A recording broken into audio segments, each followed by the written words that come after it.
Nitong Sabado, September 14, ay bininyagan na ang anak ni Maha Salvador at Rambo Nunez na si Maria Rina, sa isang star-studded na celebration kasama ang kanilang family at mga kaibigan.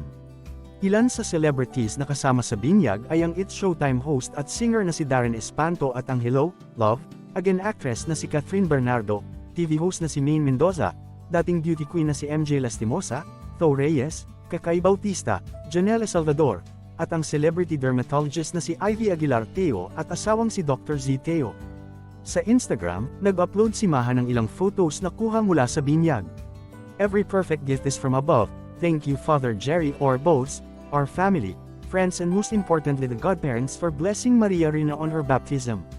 Maraming netizens ang excited na makita ang mukha ni Baby Maria, pero hindi pa nga buong ipinapakita ni Maha at Rambo ang mukha ng kanilang baby girl. Sa mga in-upload na photos ni Maha, may pasilip na ito sa mukha ni Maria.